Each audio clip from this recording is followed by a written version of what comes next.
Welcome back to the Fresh Arsenal Show. Delighted to bring you another video today. It's a little bit different content to what we normally upload on this channel, normally transfer themed or just general podcast stuff. But today is me taking a bit of a closer look at the tactics Arsenal have been playing with in 2024, and specifically how Arteta has integrated two players into the team to shift the dynamic, shift the shape, and reap the rewards.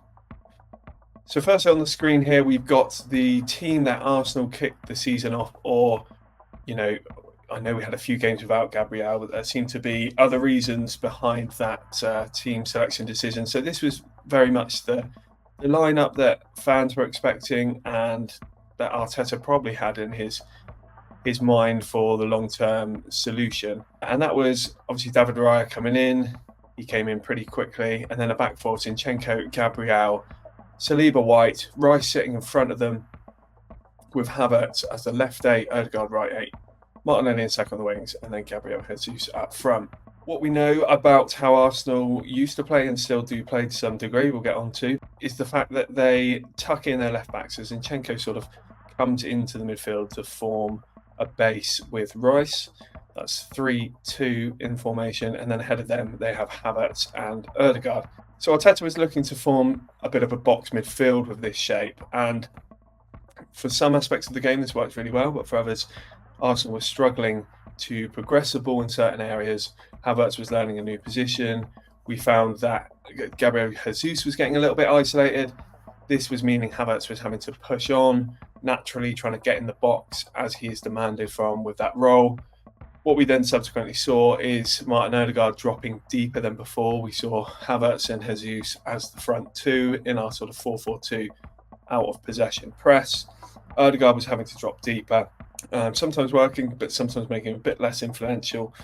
And what that was subsequently doing is creating a bit of a shape like this, a bit of a 3-2, 3-2-1-4, but with Odegaard having to drop more central as well as deeper.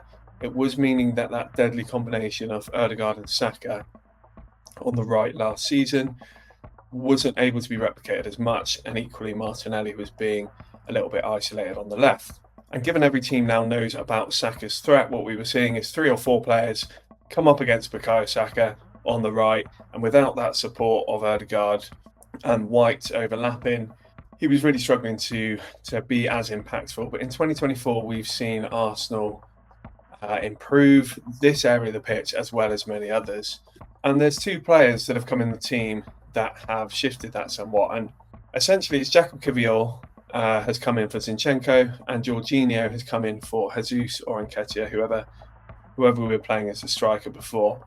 And on paper, those 2 switches very much appear as more defensive switches. I mean, traditionally, Arteta might make substitutes like that when we're looking to protect a lead. But what's been really interesting is how Arsenal and Arteta have shifted that shape and in turn managed to improve our attacking shape and efficiency, and our goals tally, our goals per game, our shots per game, our chances created per game are all on the rise. And it just goes to show that, building from the back is incredibly important. And there's quite a lot of arrows and stuff on the screen here, but essentially what I'm trying to show is Jorginho sort of came into Zinchenko's position more than anything else, and I'll show you some heat maps very shortly to illustrate that a bit further. But Jorginho came into that base. That allowed Rice to push on because Jorginho, although he lacks athletic ability in some aspects, he is incredibly technically gifted,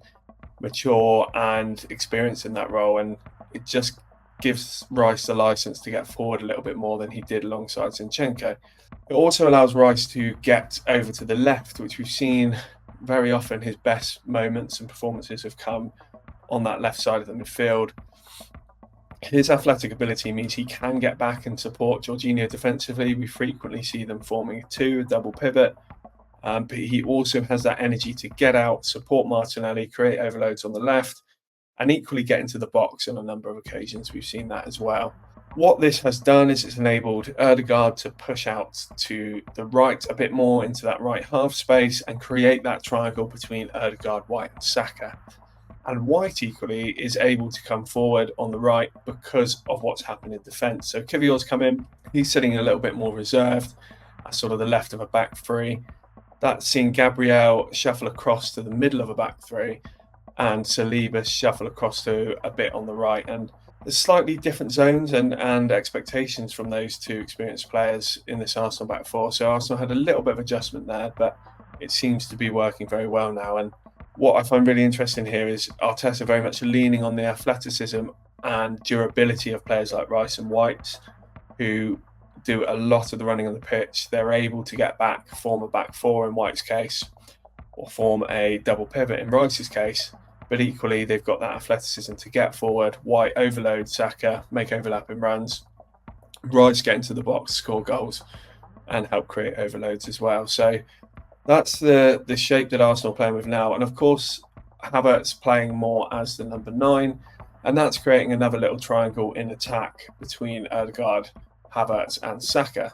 So I touched on the fact that Jorginho has essentially been more of a replacement for Zinchenko, even though Kiwior is the player that has come in for him. And this couldn't be illustrated clearer than sort of bringing up these heat maps on the screen. And if you look at Jack Kiwior, he is getting forward a decent amount, but that's more so the fact that Arsenal's defenders in some of these games have been around the halfway line on average. So you see that from Kiwior, but you see he's keeping left a lot more than Zinchenko was. And he's just bringing that defensive stability, playing in that left centre-back role. Jorginho and Zinchenko's heat maps are very similar. They both vacate a lot of areas on the pitch. There's not really even a side bias there. And you just see that they're both high-touch players in lots of different areas. So really interesting to see how Jorginho has taken on Zinchenko's role.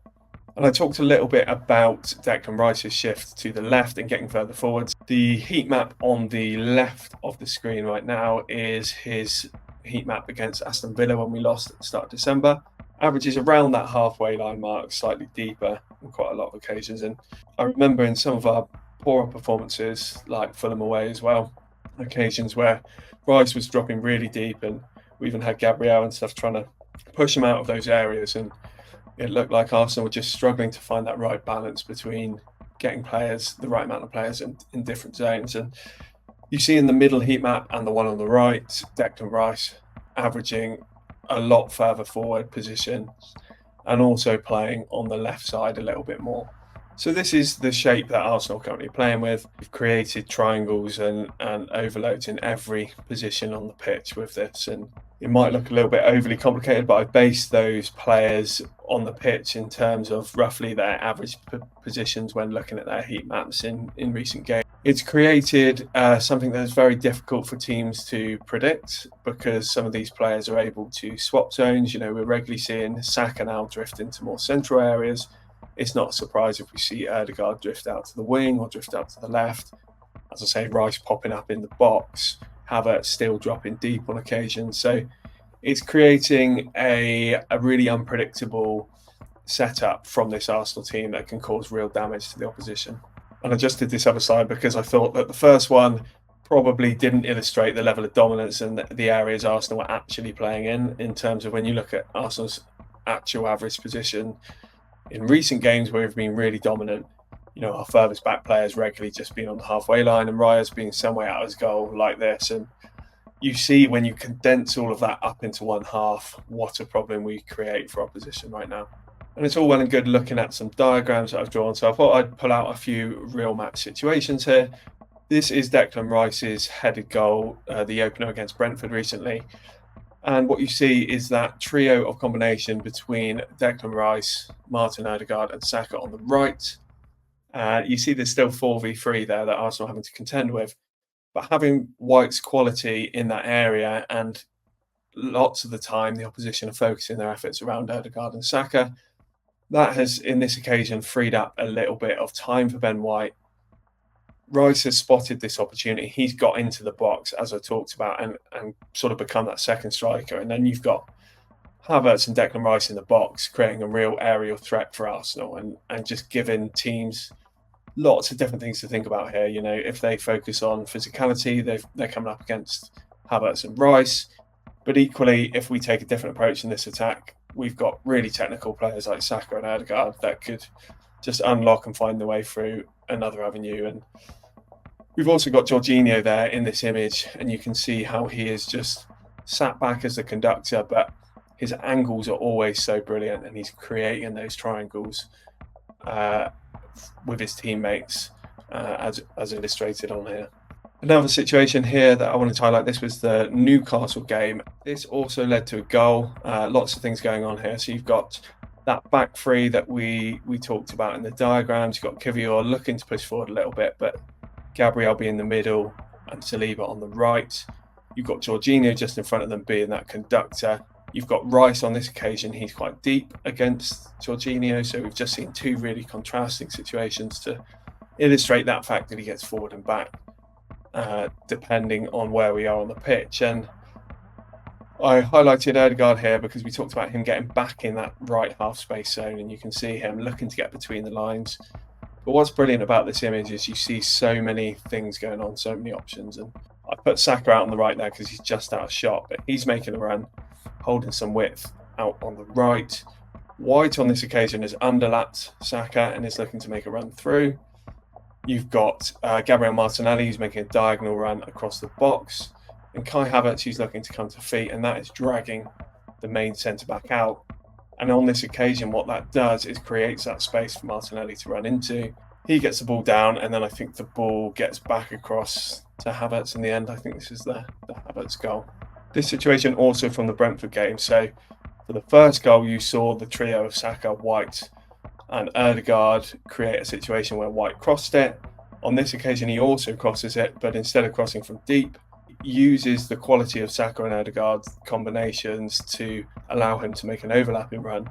He then gets a little bit of space in, and with Arsenal chasing a goal on this occasion, we've brought Gabriel Jesus on, but we are creating again a 2v2 in that box to try and win the aerial battles.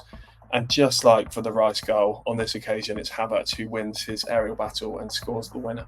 Thank you very much for watching this video. If you enjoyed it, please like, subscribe, and leave a comment for if you'd like to see more of these quick tactical analysis pieces or any ideas for future videos, and we'll look to deliver them if possible. Thank you very much.